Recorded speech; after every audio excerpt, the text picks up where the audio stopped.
Time to welcome from Gannon University, Dr. Jeffrey Bloodworth. And so what are you hearing about the speech tonight? Well, I observed, You were there. Yeah, as I did for the Trump event.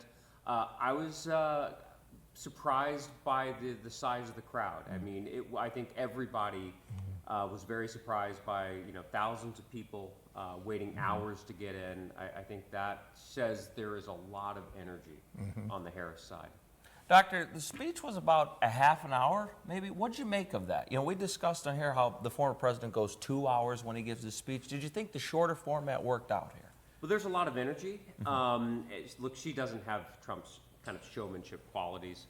But for half an hour, I mean, the crowd was really into the speech. I mean, the applause lines, I think if it had gone on for an hour, I think people would have drifted away. What I noticed is people didn't basically the entire audience stayed for the speech. It was short, it was to the point, so it worked. It tells you, there's some real contrasting styles. As if we didn't already know that, the speech, kind of showed that again. Oh, I'm sorry, Doc. I was looking at the lines right there. Yeah, we see that at Trump rallies too. This big line of support. People lined up at 6 a.m. when he was at the Bayfront Convention Center. This certainly goes to show, I think, Doctor, that Erie County is going to again be so pivotal in this race. Yeah, it's interesting. I wonder if Democrats feel like they need to keep up with Trump and the crowd sizes, like a sort of a unconscious attempt to keep up with the Joneses or the Trumps.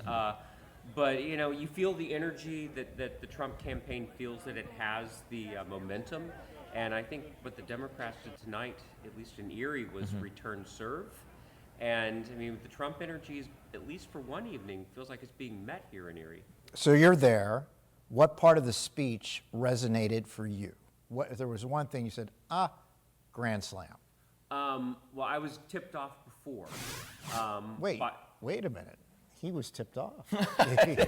Go ahead. Man knows his stuff. Somebody I know knew I was there. And, Okay. And they're an insider who said that Harris was going to go after Trump in a way that he had not in his North Carolina swing.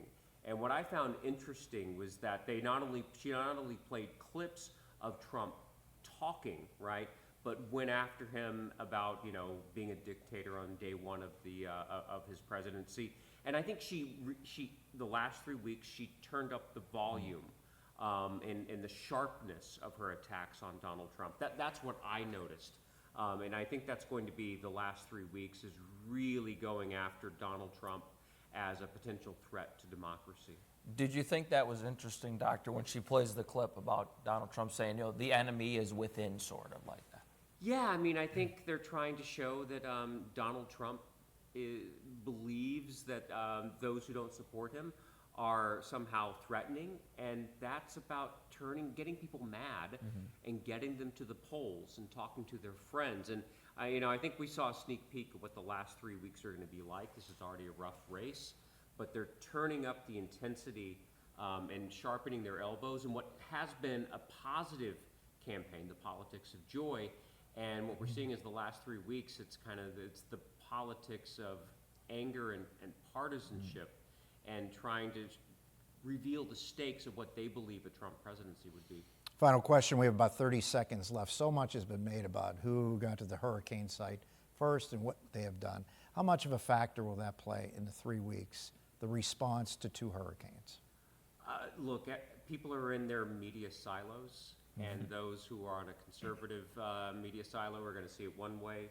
Liberals are going to see it a different way. I think in North Carolina, the voters there, that's going to matter. This could tip the state, which I thought was leaning towards Harris. This could be maybe, give a little bit towards Trump. And so I'm looking at, in North Carolina, it matters. Outside North Carolina, I don't think it matters. Dr. Jeffrey Bloodworth, thank you so much, sir. We really appreciate it. We'll see you Wednesday.